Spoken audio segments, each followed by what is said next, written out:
ज़ायरा जो कि अभी तो गहरी नींद में सो रही थी, उसे लग रहा था कि सब कुछ ठीक है और साथ ही ईशान के बारे में वो सोच सोच करके हल्का हल्का सपने में ब्लश कर रही थी। लेकिन तभी उसके प्यारे से सुकून भरे इस नींद को ख़राब करते हुए उसके फ़ोन जो कि बार बार उसके कानों के पास रिंग होना शुरू हो गया था, जिससे वो फ्रस्ट्रेट होते हुए कहती है, कौन है सुबह सुबह तंग कर रहा है मुझे। लेकिन अभी तो ठीक से सुबह भी नहीं हुई थी। वो जैसे अपने फ़ोन की तरफ देखती है तो अभी टाइम में सिर्फ उसे 3:30 नज़र आ रहा था और फ़ोन को उठाते हुए कहती है, क्या हो गया चमकांडी, सुबह सुबह क्या डिस्टर्ब कर रही है और तू कब से इतनी जल्दी उठना शुरू कर दे। दूसरी तरफ से आवाज़ आती है, लंदन और इंडिया के टाइम जोन में बहुत डिफरेंस होता है। अच्छा सुन, मैं ये कह रही थी कि तू खड़ी है या बैठी है। यह सुनकर सारा फ्रस्ट्रेट होते हुए कहती है, तो ये पूछने के लिए मुझे इतने सुबह सुबह कॉल किया है। अबे सो रही थी यार डायन, बताना क्या काम है। तभी दूसरी तरफ से इशिता जो कि काफ़ी सीरियस नोट में कहती है, वो कबीर राजन के बारे में तूने मुझे पता लगाने के लिए कहा था ना। अब ये सुन करके ज़ारा कहती है, हाँ बोला तो था। और वो भी उठ करके बैठ ही चुकी थी क्योंकि नींद तो उसकी पूरी तरह से डिस्टर्ब कर ही दी थी इशिता ने, और उसे कहाँ नींद आती अब। और फिर वो पूछती है, तो क्या हुआ, सब ठीक है ना। तभी इशिता कहती है, तू दोबारा से उस पेंटिंग के पास जाकर के ज़रा उस पेंटिंग का चेहरा ध्यान से देखना। जो शख्स वहाँ पर बैठा हुआ है, क्या तू उसे जानती है? क्योंकि जो मुझे नज़र आ रहा है वो तो बहुत अजीब है, मैं बता नहीं पाऊंगी। तो खुद जाकर के उस कमरे में दोबारा से उस पेंटिंग को ध्यान से देख। अब जिस तरह से इशिता ने ये सारी बातें ज़ायरा को बताई थी, ऑब्वियसली उसका घबराना तो तय था। अब वो थोड़ा घबराते हुए खड़े होकर कहती है, इशिता तू कोई प्रैंक कर रही है मेरे साथ? ऐसा भी क्या इस पेंटिंग में? और चेहरा देखने के लिए क्यों बोल रही है? क्या कोई ऐसा शख्स है जिसे हम जानते हैं? इशिता इस बात पर एकदम से शांत रह गई थी और एक गहरी सांस भरते हुए कहती है, ज़ायरा तो एक बार बस जाकर के उस पेंटिंग में चेहरा देख, बाकी चीज़ें तुझे खुद समझ में आ जाएंगी। और हाँ, फ़ोन मत काटना, उसके बाद क्या करना है वो हम मिलकर डिसाइड करेंगे, तो खुद को अकेला मत समझना।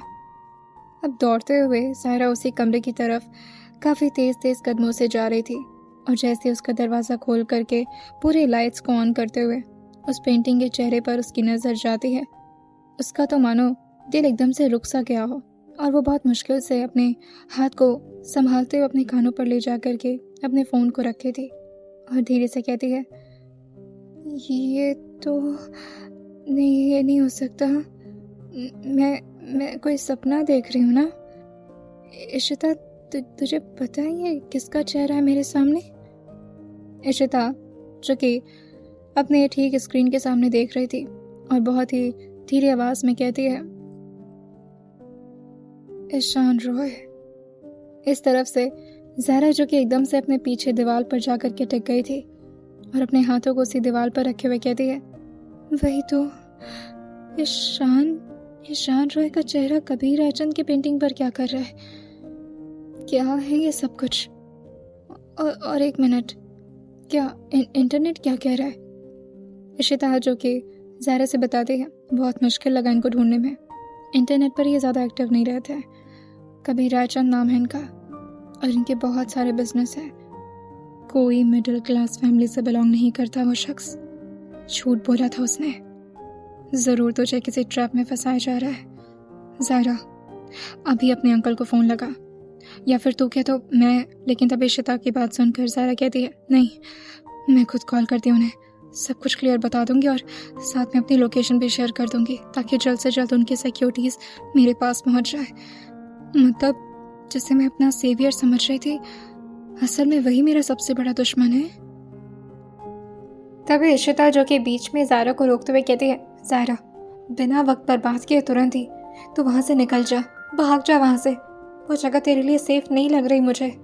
इस कबीर राजन का इरादा बिल्कुल ठीक नहीं है। ये सुनकर के ज़ायरा कहती है, यहाँ से भागना नामुमकिन है यार। एक काम करती हूँ, मैं अपने अंकल को कॉल लगाती हूँ और उनके सिक्योरिटीज़ यहाँ पर बुलाती हूँ और तब तक ऐसा प्रिटेंड करूँगी कि मुझे तो कुछ पता ही नहीं है। हाँ, मैं बच जाऊँगी, तो तू परेशान मत हो इशिता। मैं तुरंत कॉल लगाती हूँ और सब कुछ क्लियर करके उनको बता देती हूँ, शायद वो मेरी हेल्प कर पाए। और ये बोलकर उसने काफ़ी जल्दी में फ़ोन कट कर दिया था। अब ज़ायरा दूसरी तरफ अपने अंकल को कॉल लगाई थी। अब 3:30 का वक्त था, जिसकी वजह से ऑब्वियसली उनका इस वक्त जगना तो नामुमकिन था। लेकिन बार बार इसी तरह ज़ायरा जो कि कॉल ट्राई करती जा रही थी कि शायद एक भी बार अगर उनका नींद खुल गया तो वो फ़ोन उठा लेंगे, और ऐसा ही हुआ था। उनके बार बार रिंग बजने की वजह से वो डिस्टर्ब होकर के फ़ोन उठा ही लेते हैं। जैसे ही उन्होंने फ़ोन उठाया था, इस तरफ से ज़ायरा काफ़ी तेज़ और हाँफते हुए कहती है, अंकल, मैं ज़ायरा बोल रही हूँ, ज़ायरा ओबेरॉय, जयेश ओबेरॉय की बेटी। आपको याद है ना? दूसरी तरफ से आवाज़ आती है, किस तरह की बात कर रही हो ज़ायरा बेटा? तुम्हें ये नाम बताने की ज़रूरत नहीं, तुम्हारा नंबर सेव है मेरे पास। पर बात क्या, तुम इतना घबराए हुए क्यों लग रही हो? सब ठीक है ना बच्चा? ये सुनकर ज़ायरा कहती है, अंकल फ़िलहाल तो कुछ भी ठीक नहीं है, मुझे आपकी सिक्योरिटी की ज़रूरत है। मैं यहाँ लंदन में अकेले फंस गई हूँ। एक अजीब सी बिल्डिंग में एक मेंशन है जो कि बहुत अजीब सा क्रीपी सा है, और यहाँ पर कोई कबीर राजन नाम का शख्स रहता है, जिसकी यहाँ पर बहुत बड़ी सी पेंटिंग बन रखी है, और मैं उसे अपना बॉडीगार्ड बनाकर यहाँ पर लेकर आई थी, मगर मुझे नहीं पता था कि आखिर में उसकी सच्चाई क्या है। अब मुझे बहुत डर लग रहा है अंकल, प्लीज़ प्लीज़ आप मेरी मदद करिए। मैं आपको करंट लोकेशन सेंड कर देती हूँ, फिर आपको जो सही लगे आप प्लीज़ जैसे तैसे करके मुझे बचा लीजिएगा यहाँ से। मुझे यहाँ नहीं रहना, मुझे बहुत डर लग रहा है अंकल। अब ये सुन करके दूसरी तरफ से आवाज़ आती है, अरे नहीं, तुम परेशान मत हो। तुम एक काम करो, तुम हमको तुरंत ही लोकेशन भेजो, बाकी सब मैं हैंडल करता हूँ। एंड डोंट वरी बेटा, मैं हूँ, तुम्हारा अंकल यहाँ पर है ना, कोई दिक्कत नहीं होगी, मैं खुद आता हूँ तुम्हें लेने के लिए। तभी ये सुनकर ज़ायरा कहती है, नहीं आप नहीं आ सकते यहाँ पर। वैसे भी यहाँ के लोग मुझे बिल्कुल भी ठीक नहीं लग रहे, कोई स्टाफ मुझसे ठीक तरीके से बात तक नहीं करता, और सब मुझे अजीब तरीके से और पता नहीं क्यों एकदम से शांति से देखते हैं, जैसे कि मैं कोई भूत हूँ। अगर आप यहाँ पर आए तो मामला और बिगड़ जाएगा, और वैसे भी मेरे पापा के अलावा एक आप ही तो हैं जो मेरा बहुत ख्याल रखते हैं। मैं आपको इन सारे झंझट में फंसने नहीं दे सकती। आप बस अपनी सिक्योरिटी को भेज दीजिए अंकल, और हो सके तो जल्द से जल्द भेजिएगा। मैं आपको तुरंत ही लोकेशन सेंड करती हूँ। हाँ। और ये बोल करके उसने फ़ोन को कट कर दिया था और उनको व्हाट्सएप पर अपना करंट लोकेशन सेंड कर दिया था। और धीरे धीरे करके अब वो उस कमरे से बाहर की तरफ निकल रही थी, लेकिन जिस जगह से अभी वो बाहर की तरफ निकल के अपने कमरे में जा पाती, उसी बीच ईशान का कमरा यानी कि कबीर रायचंद का कमरा पड़ता था। और जैसे उसके कमरे के ठीक सामने से अभी ज़ायरा गुजरने वाली होती है, तभी अंदर से कुछ आवाज़ आ रही थी। कोई भागने की कोशिश करे तो बहुत आसानी से तुम उसके पैर और उसके हाथ को तोड़कर उसे हमेशा के लिए अपने कब्जे में बंद कर सकते हो। अगर भागने की कोई कोशिश करता है तो उसके भागने की हिम्मत ही तोड़ दो, बात खत्म। और ये तरीका तुम्हें इस्तेमाल करना होगा बहुत जल्द, तो इस वजह से याद रखना। जिस तरह से अंदर की बातें चल रही थी, ज़ायरा का दिल और ज़ोर से धक धक करना शुरू कर देता है। उसे लगता है कि कहीं इस आदमी को पता तो नहीं चल गया कि ज़ायरा को सब कुछ मालूम पड़ गया है। और वो जल्दी जल्दी अपने कमरे के अंदर जा करके ज़ोर से दरवाजे को बंद कर दी थी, और दरवाजे पर टिक करके गहरी गहरी सांस भरती और साथ ही अपने आंसू को पोंछते हुए खुद से कहती है, नहीं, मैं घबरा नहीं सकती। ये वक्त घबराने का नहीं, अगर घबरा गई तो मेरे हाथ से सब कुछ निकल जाएगा, और शायद मेरी जान भी। नहीं, मैं ऐसा कुछ नहीं होने दूंगी। मैं सब कुछ हैंडल कर सकती हूँ। पापा ने मुझे सीईओ बनाया कंपनी का, तो मुझ में कुछ तो क्वालिटीज़ होंगी ना। मैं पूरा इस्तेमाल करूँगी अपने दिमाग का, लेकिन खुद को फंसने नहीं दे सकती। कुछ ना कुछ करना होगा मुझे। लेकिन थोड़ा देर उसके बावजूद भी, इतना हिम्मत देने के बाद भी, वो थोड़ी देर शांत ही रहना ज़्यादा बेहतर समझती है, और खुद को क्यों ही इसी तरह से समझाए जा रही थी, कुछ नहीं होगा, सब ठीक हो जाएगा ज़ायरा, सब ठीक हो जाएगा। और लगभग इसी तरह से 5 से 10 मिनट खुद को अपनी बाहों के बीच समेटे हुए समझा करके वो अपने आप को पूरी तरह से तैयार कर ली थी। और तभी अचानक से उसके दिमाग में एक आइडिया क्लिक करता है। वो एकदम से खड़े होकर के आकर के शीशे के सामने अपने आप को देखते हुए अपने आंसू को ठीक से पोंछती है, और फिर खुद से कहती है, अगर अब तक इन्होंने मुझे हर्ट नहीं किया, इसका मतलब ये मेरे जान के दुश्मन तो नहीं हो सकते। अगर इन्हें मेरी जिंदगी अब तक चाहिए होती तो कब का मार चुके होते मुझे। इसका मतलब है कि मैं इनके लिए ज़रूरी हूँ, और मेरा जिंदा रहना इनके लिए प्रॉफिटेबल है। ओके, तो फिर ठीक है। अगर अभी भी मैं बिल्कुल ऐसा दिखावा करूं कि मुझे तो कुछ पता ही नहीं है, तो तो ये मुझे हर्ट नहीं करेंगे। हाँ, मुझे एकदम नॉर्मल रिएक्ट करना होगा। सायरा कम ऑन, तुम ये कर सकती हो, बस एक्टिंग ही तो करनी है, तुम आराम से कर लोगी। वाकई सायरा को लगा था कि एक्टिंग ही तो करना है और वो आराम से कर लेगी।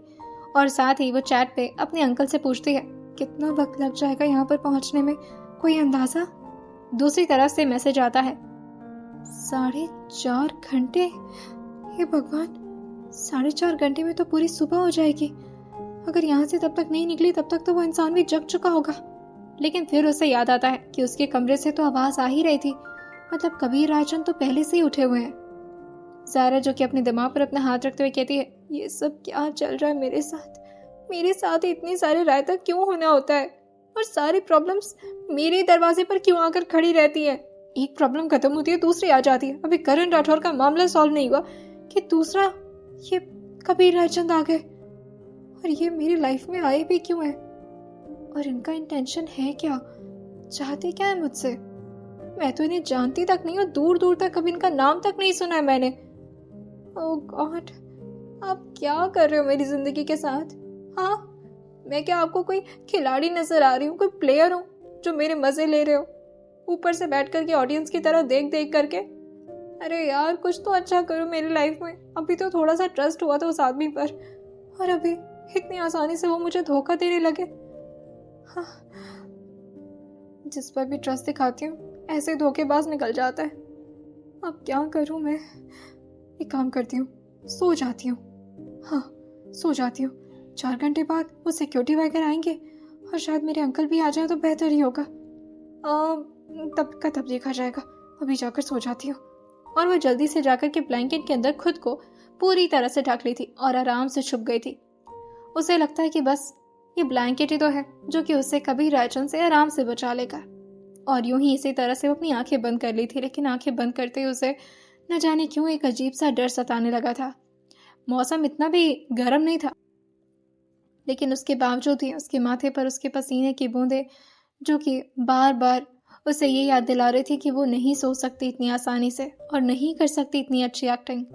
और फिर वो पूरी तरह से अपने आप से ब्लैंकेट को हटाते हुए गहरी सांस भरते हुए कहती है क्या करूं, क्या करूं, क्या करूं। और इसी तरह से वो कमरे में कभी इधर उधर टहलती, तो कभी जाकर के दीवार से टिक जाती, तो कभी जाकर के बालकनी जो कि हल्का सा उसने कर्टन को खोल रखा था वहां से बाहर की तरफ झांकती कि आखिर बाहर चल क्या रहा है। तो कोई गार्डनिंग कर रहा था, तो कोई अपने हाथ में बड़े बड़े सीजर्स लेकर के ग्रासेस को कट कर रहा था। ये सारी चीज़ों को देख करके तो वो फिर से अपने दिल पर अपना हाथ रख ली थी, जो कि इस वक्त बुलेट ट्रेन की स्पीड से धक धक करके दौड़े जा रहा था। अब इसी तरह से लगभग सुबह के 6 बज चुके थे। 3 घंटा वो जैसे तैसे करके बिता ली थी, लेकिन अब उससे और ज़्यादा वक्त रहा नहीं जाता इस कमरे में। उसका मन कर रहा था कि वो यहाँ से जैसे तैसे करके बस भाग निकले, लेकिन कहाँ ये पॉसिबल था। अभी वो ये सब कुछ सोच ही पाती उससे पहले उसके दरवाजे पर कोई बहुत ही धीरे धीरे आहिस्ता के साथ नॉक करना शुरू कर दिया था। और जैसे ही ये खट खट की आवाज़ उसको सुनाई दी थी, वो एकदम से अपने कानों पर हाथ रख लेती और जाकर के बेड पर जल्दी से अपने दोनों पैरों को फोल्ड करके ऊपर की तरफ बैठ गई थी और बार बार अपने चेहरे को ना मिलाते कहती है नहीं नहीं नहीं नहीं, इतनी आसानी से मैं नहीं मरने वाली, मुझे कुछ नहीं होगा। Zaira be strong, be strong, be strong. लेकिन अब वो नॉक नॉक की आवाज़ थोड़ी तेज हो गई थी, जो कि अब पूरी तरह से जैसे कोई अपने जोर लगा करके दरवाजे पर हाथ पीट रहा हो। और जैसे ही ज़ायरा अपने हाथों को अपने कानों से हटाई थी सुनने के लिए, वो थप थप की आवाज़ उसके दिल को और जोर जोर से धक धक करने पर मजबूर कर रही थी। और वो खुद को अपनी बाहों में दोबारा से समेटते हुए कहती है अब क्या करूं, दरवाज़ा खोल दो। हाँ, मुझे तो एक्टिंग करनी थी ना, दरवाज़ा खोल करके बिल्कुल नॉर्मल रिएक्ट करूंगी जैसे कि कुछ हुआ ही ना हो। सब ठीक हो जाएगा ज़ायरा, सब ठीक हो जाएगा। हाँ, सब ठीक ही हो जाएगा, कुछ नहीं हो सकता मुझे। अभी तो मुझे बहुत कुछ करना है अपनी ज़िंदगी में। और यही सारी बातें करते करते वो पहुंच तो चुकी थी दरवाजे के पास, लेकिन हिम्मत नहीं हो पा रही थी कि अभी हैंडल घुमा करके वो दरवाज़ा खोल दे। लेकिन फिर वह गहरी सांस भरती है और अपनी आंखों को बंद करते हुए कहती है ज़ायरा, एक्ट नॉर्मल, कुछ भी नहीं हुआ है, तुम्हें कुछ नहीं पता है। और ये बोल करके वो अपने चेहरे पर एक हल्की से स्माइल लिए हुए दरवाजे को खोल देती है। लेकिन वो अपने पसीने को पोंछना भूल गई थी, जो कि उसके माथे पर अभी भी था। इस वक्त उसके ठीक सामने डोर फ्रेम से टिक करके जो शख्स खड़ा था वो कोई और नहीं बल्कि जायरा के हिसाब से कबीर रायचंद ही थे। और फिर जायरा जो कि अपने चेहरे पर बहुत ही मुश्किल से अपने दोनों हाथों को एक दूसरे के साथ कस करके बांधते हुए स्माइल अपने चेहरे पर लाते हुए कहती है, हेलो, आप यहाँ पर क्या क्या क्या कर रहे हैं? सामने इस वक्त कबीर भी बड़े प्यार से उनसे कहते हैं, आप इतने सुबह सुबह उठ गए, नींद नहीं आई क्या रात भर? ये सुनकर जायरा जो इधर उधर देखते हुए कहती है, अब नींद तो बहुत जोर से आ रही है, अभी भी आ रही है, मन कर रहा है सो जाऊं। और ये बोल करके जायरा जो कि दरवाजे को बंद करने का बहाना ढूंढ ली थी और धीरे से कहती है, ओके मैं जाती हूँ सोने, हाँ अभी वैसे भी मुझे कोई काम नहीं है तो गुड नाइट। और ये बोलकर वो जैसे अभी दरवाजे को बंद कर पाती उससे पहले ही कबीर जो कि अपने हाथ को दरवाजे पर रखते हुए कहते हैं, ऐसे कैसे गुड नाइट, अब तो गुड मॉर्निंग हो चुका है। मैं सोच रहा था कि, और ये बोलते बोलते अब वो कमरे के अंदर आने लगे थे, जिससे जायरा थोड़ा घबराते हुए कहती है, अब क्या सोच रहे थे? और अपने ही दिमाग में वो अपनी मौत की अलग अलग तस्वीर देख रही थी, कभी पंखे से लटका हुआ, तो कभी एक छुरा जो कि उसके पेट में घुसा हुआ है, तो तीसरा उसके सर पर एक वास जो कि जोर से मारा जा रहा है। और इन सारे ख्यालों को ही वो अपने दिमाग में इमेजिन करते हुए एकदम से घबरा गई थी और फिर अपने चेहरे को जल्दी जल्दी हिलाते हुए कहती है, नहीं नहीं नहीं मैं ठीक हूँ। तभी सामने खड़े कबीर जो कि हल्का सा हंसते हुए कहते हैं, ये क्या कर रहे हैं आप? ये सुनकर जायरा कहती है, वो मैं नींद से तुरंत ही उठी हूँ ना, तो अभी भी सपने में ही हूँ, मुझे लगता है कि मुझे दोबारा सो ही जाना चाहिए। आप यहाँ क्या कर रहे हैं? आप जाइए, आप भी सो जाइए, कोई काम नहीं अभी।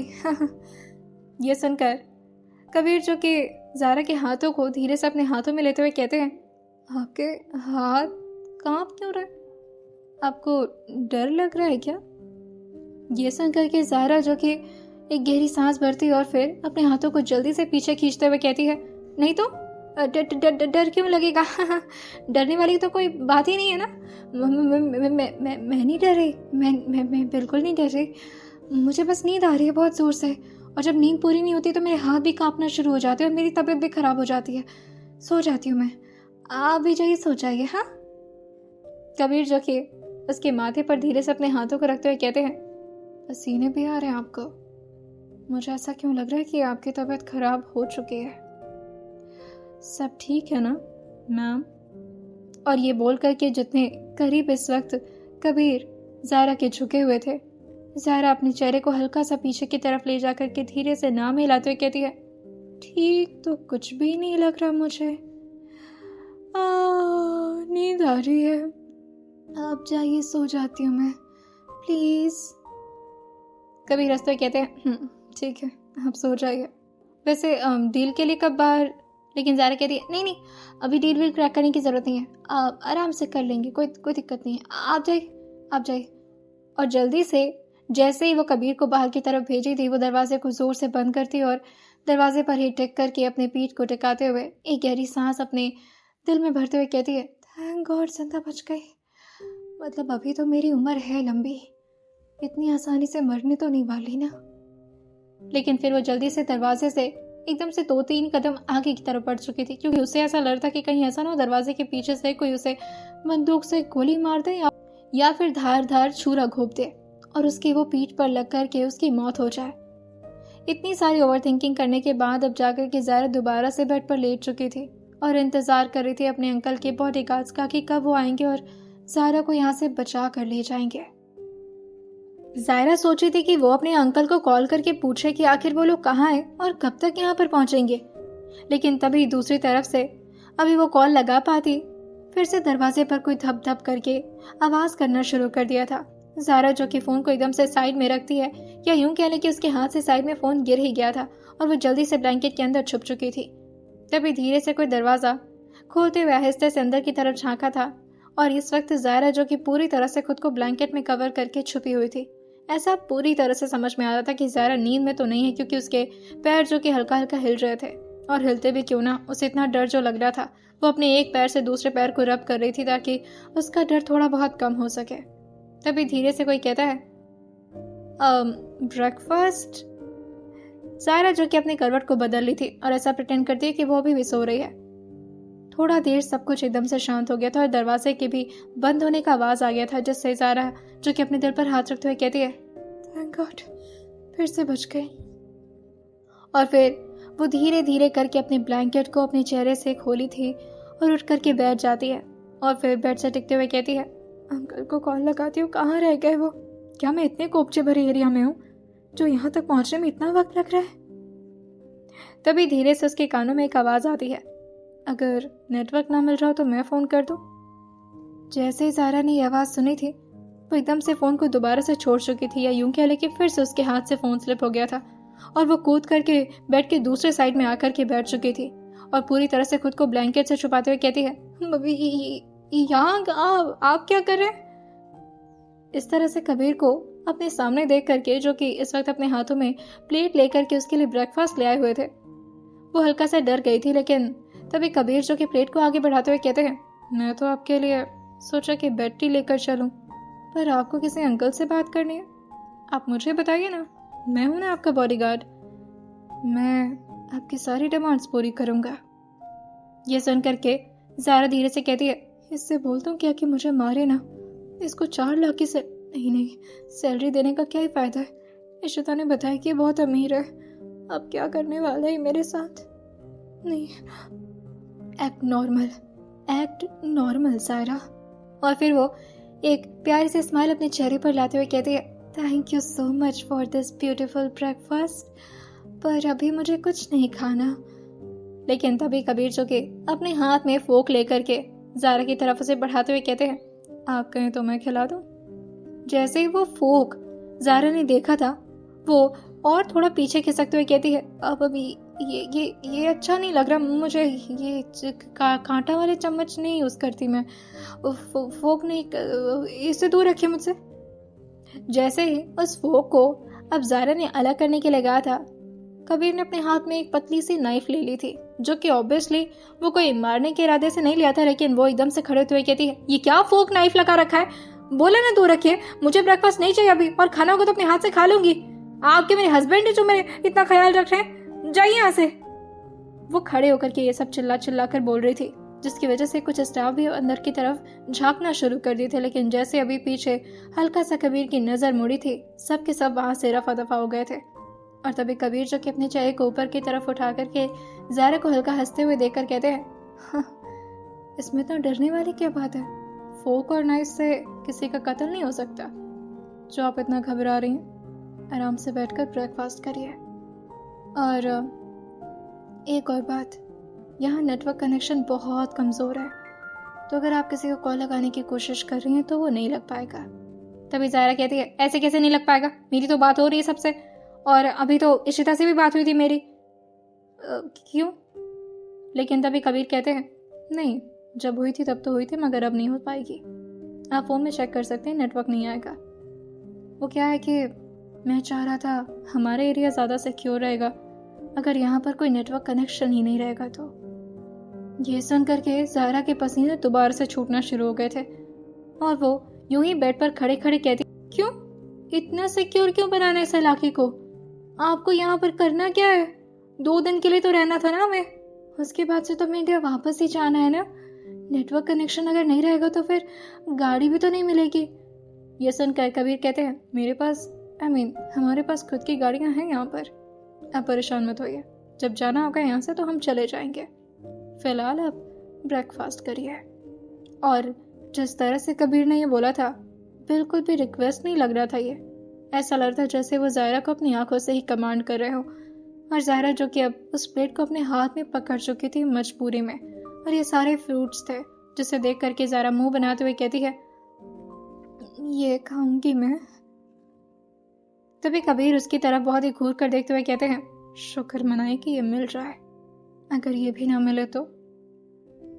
ज़ारा जो कि अपना सर हाँ मिलाते हुए कहती है, हाँ बात तो सही है, पर अभी मुझे खाना तो नहीं था, मैं खा लूंगी बाद में, मैं नहा लेती हूँ उसके बाद। और जैसे ही वो नहाने के लिए अभी प्लेट को साइड में रख कर के बाथरूम की तरफ जाने वाली होती है, तभी आराम से वहीं कबीर जो कि सोफा पर बैठ चुके थे। ज़ायरा को एहसास हुआ था कि अभी तक कबीर उसके कमरे में ही है और जैसे वो पीछे मुड़ी थी देखने के लिए और ये बोलने के लिए कि वो वहाँ से जाएं, पर यहाँ तो कबीर बड़े हक से सोफा पर आराम से बैठे हुए ज़ायरा की तरफ ही अपने हाथों को अपने गालों पर टिकाए हुए उसे देख रहे थे। और तभी बड़े प्यार से कहते हैं, जल्दी ना आओ, मुझे तुम्हारे साथ ब्रेकफास्ट करके फिर बाहर की तरफ निकलना है, कुछ काम है। जैसे ही ज़ायरा ने यह सुना था, वो अपने कंधे को उचकाते हुए कहती है, ये क्या टोन है और मुझसे इस तरह से क्यों बात करें, मैं आपकी। तभी कबीर जो कहते हैं, मुझे पता है कि तुम मेरी क्या हो और आने वाले टाइम में क्या बनने वाली हो, जितना रिस्पेक्ट दे रहा हूँ उतने में एडजस्ट कर लो, नहाकर जल्दी वापस आना। खामखा ज़्यादा होशियारी करने की कोशिश की तो अच्छा नहीं होगा। सिर्फ 10 मिनट है तुम्हारे पास, और अगर तुम बाहर नहीं आई वापस टाइम से तो मैं अंदर आ जाऊंगा। अब समझ में आ गया था ज़ायरा को कि बचना तो बिल्कुल मुश्किल है यहाँ से, और फिर वो बिल्कुल वैसा ही करे जैसा कबीर कह रहा है तो ही अभी के लिए उसके लिए बेहतर होगा। वो बाथरूम के अंदर तो जा चुकी थी, लेकिन उसका दिल नहीं कर रहा था कि वो भी नहाए। उसे बस अगल बगल का इलाका देखना था कि वो यहाँ से भाग कहाँ से सकती है। लेकिन इस बाथरूम में सिर्फ एक ही दरवाज़ा था और खिड़कियाँ भी थीं तो बहुत ऊपर की तरफ, लेकिन वो खिड़कियाँ भी पूरी तरह से पैक्ड थीं। ज़ायरा जो कि शावर के नीचे पहुंच चुकी थी और फिर कांपते हुए हाथों से शावर ऑन करते हुए कहती है, अब क्या करूं, इन्हें तो सब कुछ पता चल चुका है, शायद क्या करूं मैं, कन्फ्रंट कर लूं क्या कि वो मुझसे चाहते क्या है। हाँ, यही सही रहेगा, क्योंकि एक्टिंग तो मुझसे नहीं हो पाएगी अब, और जब उनको सब कुछ पता ही चल गया तो एक्टिंग करने का फायदा भी क्या है। सूखे होंठ के साथ पूरे कांपते हुए शरीर में उसने अपने कपड़े डाल लिए थे और बाहर की तरफ बहुत ही मुरझाए हुए तरीके से निकल कर आते हुए कहती है, देखिए मैं ये चाहती, लेकिन वो देखती है कि सामने तो कोई बैठा ही नहीं है, कबीर तो यहाँ से जा चुके हैं शायद। और जैसे उसे ये पता लगा था वो तुरंत ही फ़ोन को अपने हाथ में ली थी और काफ़ी जल्दी और काफ़ी रश में अपने नेटवर्क को चेक करने लगी थी, जो कि वाकई पूरी तरह से उसके मोबाइल से कहीं गायब सा नज़र आ रहा था, जैसे कि यहाँ पर तो बिल्कुल भी नेटवर्क ही ना हो। कितना बिछड़ा हुआ इलाका था ये।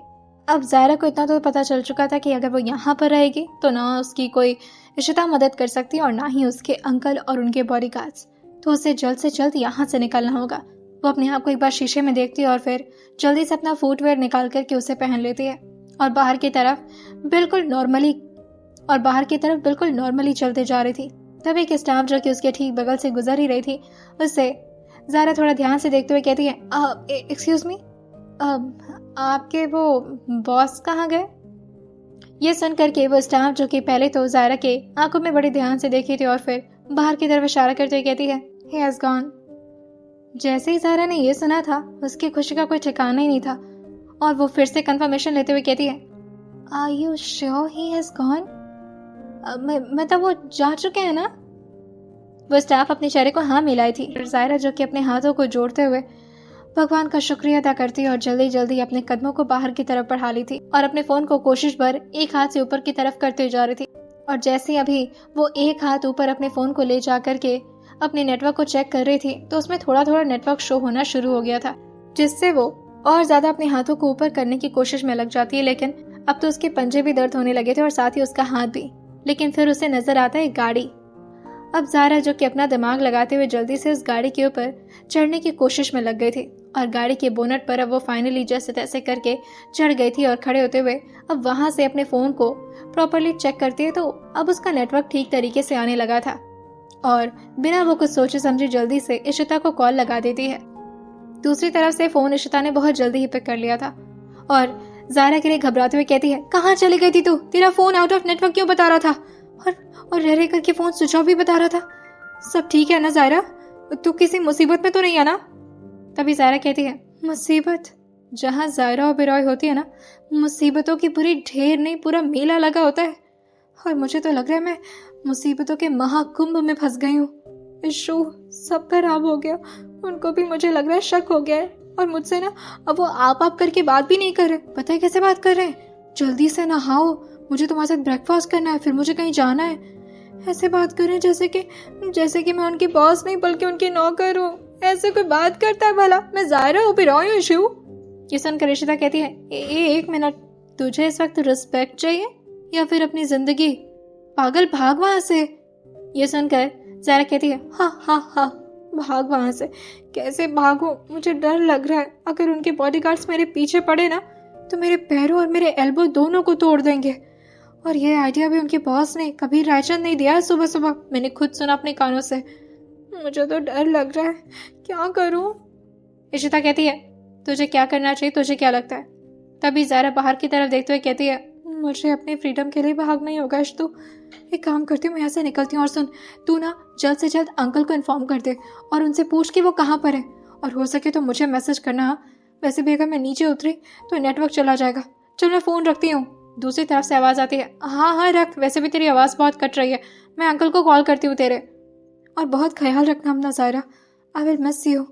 जैसे ही ज़ारा ने ये सुना तभी तो वो फ़ोन काटने वाली थी, लेकिन फिर उसको रोकते हुए कहती है, एक मिनट है, रुक जरा, बात तो सुनना। ये आई विल मिस यू क्या होता है? कोई मरने मुरने वाली नहीं हूँ मैं, जिंदा रहूंगी तो देख लेना। एक काम करती हूँ, यहाँ से भाग ही जाती हूँ। और वो जल्दी से फोन को कट करते हुए अब जैसे बोनट से उतर पाती उससे पहले ही वो पीछे की तरफ मुड़ी थी उतरने के लिए, लेकिन यहाँ पर तो कबीर रायचंद, जो कि अपने दोनों हाथों को अपने प्रॉपरली ट्राउजर के पॉकेट में डाले हुए अपने चेहरे को हल्का ऊपर की तरफ किए हुए ज़ारा को बहुत ही ध्यान से देख रहे थे और इंतजार कर रहे थे कि कब ज़ारा की नज़र उन पर पड़ेगी। और वो अपने हाथों को अब अपने पॉकेट से निकाल करके बाहर की तरफ फैला लिए थे और ज़ारा को इशारा करके नीचे बुलाने लगते हैं। लेकिन ज़ारा, जो कि अब पूरी तरह से बोनट से भी ऊपर की तरफ चढ़ चुकी थी और टॉप फ्लोर पर जाते हुए कहती है, मैं नहीं उतरूंगी। देखिए, मुझे नहीं पता कि आपकी इंटेंशन क्या है मुझे लेकर, लेकिन आप जो भी कर रहे हैं ना, ठीक नहीं कर रहे हैं। आप ऐसा कुछ नहीं कर सकते मेरे साथ, मैं भाग जाऊंगी यहाँ से। ये सुनकर कबीर जो हंसते हुए कहते हैं, तो भागने के लिए नीचे तो उतरना पड़ेगा ना। ऐसे क्या आप कार के रूफ टॉप पर खड़े रह करके भाग पाएंगे? कमान, नीचे उतरो। ये सुनकर ज़ारा कहती है, हाँ उतर जाऊंगी, उतर रही हूँ, जाइए आप यहाँ से। लेकिन कबीर वहां से क्यों जाते? अब उसे इतना तो समझ में आ गया था कि बोनट की तरफ से उतरना तो उसके लिए बहुत ही ज़्यादा मुश्किल होगा, क्योंकि अगर वो उस तरफ से उतरी तो कबीर उसे तुरंत ही पकड़ लेगा, जिससे वो एकदम से इधर उधर उसी रूफ टॉप पर खड़े होकर के भागती और जाकर के पीछे की साइड से एकदम से कूद गई थी। लेकिन कूदते कूदते उसका पैर, जो कि थोड़ा सा मुड़ा था, और वो एकदम से धड़ाम से नीचे की तरफ गिरी थी, जिससे उसके होंठ भी हल्का सा कट गए थे। लेकिन फिर वो हिम्मत न हारते हुए जल्दी जल्दी वहां से भागने की कोशिश में लग जाती है और अभी पूरे ताकत से वो भाग पाती।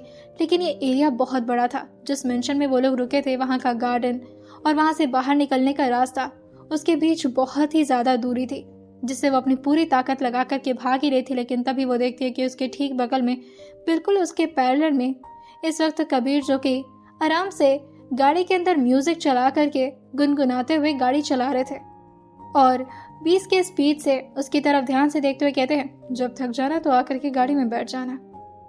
जैसे ही ज़ारा ने यह सुना था, वो और तेज अपने कदमों को बढ़ाने लगी थी, लेकिन वो कितना ही स्पीड बढ़ा पाती। वो भी तो इंसान थी, कोई रोबोट थोड़ी ना, जो कि हवा की तरह यहाँ से दौड़ करके बाहर निकल जाती। अब यहाँ का रास्ता उससे पूरी तरह से तय हो पाता उससे पहले ही उसकी हिम्मत टूट जाती है और फिर वो अपने घुटनों पर हाथ रखते हुए जोर जोर से हाँफते हुए कहती है, मैं इससे ज़्यादा नहीं भाग पाऊंगी। आपको मुझसे क्या चाहिए? क्यों मारना चाहते हैं मुझे? और ये सब वो अभी बाहर खड़े होकर ही बोल रही थी। तभी कबीर, जो कि उसके लिए दरवाज़ा खोलते और उसको बैठने का अंदर इशारा कर दिए थे, जैसे ज़ारा, जो कि एक बार बाहर फ्रीडम की तरफ देखती और फिर गाड़ी के अंदर की तरफ, और फिर खुद से कहती है, इस वक्त क्या ज़्यादा सही रहेगा? भागने से तो मैं रही नहीं, क्योंकि भाग में पाऊंगी नहीं। एक काम करती हूँ, बैठ ही जाती हूँ। और वो गाड़ी के अंदर पैसेंजर सीट पर आकर के बैठते हुए इस वक्त बड़े ध्यान से कबीर की तरफ देखते हुए कहती है, आप क्या चाहते हैं मुझसे? कबीर, जो कि ज़ारा का हाथ पकड़ते हुए कहते हैं, बताता हूँ। लेकिन तभी ज़ारा कहती है, नहीं, आप मुझे दोबारा उस घर में मत लेकर जाइए। आपको जितने पैसे चाहिए आप मुझसे ले लीजिए। अगर मेरी पूरी कंपनी चाहिए तो वो भी रख लीजिए। मुझे नहीं चाहिए कंपनी, बस मेरी जान बख्श दीजिए प्लीज। और ये बोल करके उसने अपने दोनों हाथों को कबीर के सामने जोड़ दिया था। लेकिन तभी कबीर, जो कि उसके हाथ को नीचे करते हुए कहते हैं, मुझे इगोइस्टिक ज़ारा ओबेरॉय चाहिए, जिसका एटीट्यूड हमेशा उसके नाक पर और हमेशा उसके अंदर एक अजीब सा एरोगेंस रहता है। अगर वो ज़ारा ओबेरॉय मुझे मिलेगी तभी मुझे अपने काम में मजा आएगा, वरना फिर मुझे लगेगा कि तुम इतनी जल्दी हार मान गए और फिर मेरा कॉम्पिटिटर इतना वीक निकला तो मेरा इंटरेस्ट खत्म हो जाएगा तुम में। ज़ारा कहती है, हाँ तो मुझे ज़रूरत भी नहीं है आपके इंटरेस्ट अपने पास रखने की, आप ख़त्म ही कर लीजिए उसे। तभी कबीर जो कि अपने हाथ में इस वक्त डैशबोर्ड से अपना गन निकालते हुए कहते हैं, अगर मेरा इंटरेस्ट ख़त्म हुआ ना। और ये बोल करके वो थोड़ी देर के लिए स्टीयरिंग को छोड़े थे और वो गन को लोड करते हुए ज़ारा के इस वक्त सर पर लगाते हुए कहते हैं, अगर मेरा इंटरेस्ट ख़त्म हुआ ना तो मेरे सामने वाला कॉम्पिटिटर भी ख़त्म हो जाता है, बाकी आप खुद देख लीजिए। अब गन जैसे ही उसके सर पर लगा था, ज़ारा तुरंत ही धीरे से दरवाजे को खोलने की कोशिश करती है जो कि उससे खुल भी गया था, और बिना कुछ भी सोचे समझे तुरंत ही वो गाड़ी से ऑलमोस्ट नीचे की तरफ गिर गई थी। लेकिन उसे इस वक्त किसी भी हालत में गाड़ी से उतरना था और वो फिर से भागने की कोशिश में लग जाती, क्योंकि गन देखकर उसकी बुरी वाली फट गई थी। और उसके इस हरकत को देख करके अब कबीर भी उसी के स्पीड में दौड़ते हुए उसे अचानक एकदम से हवा में उठा लिए थे और उसको अपने गोद में उठा करके उसे अपने कंधे पर लगाते हुए कहते हैं, तुम्हें क्या लगा है, तुम्हें इतने दूर भागने के लिए लेकर आया हूँ, कोई फायदा है यहाँ से भागने का, बेवकूफ़ी कर रही हो तुम। और अपने कंधे पर इसी तरह से उसे टांगे हुए इस वक्त अंदर की तरफ ले जाते जा रहे थे। लेकिन अभी ज़ारा का दिमाग एकदम से काम किया था। उसके हाथ में अभी भी उसका फ़ोन था, लेकिन उसके हाथ में काफ़ी चोट लगी थी। लेकिन कांपते हुए हाथों से ही वो इशिता को टेक्स्ट करती है, मैं बुरी तरह से फंस चुकी हूँ, अब मेरा बचना मुश्किल है, अगर मैं मर जाऊँ तो समझ जाना कि कबीर रायचंद ही मेरी मौत के जिम्मेदार होंगे। और साथ ही वो जैसे तैसे करके अपनी एक अजीब सी सेल्फी भी खींच करके भेज दी थी इशिता को।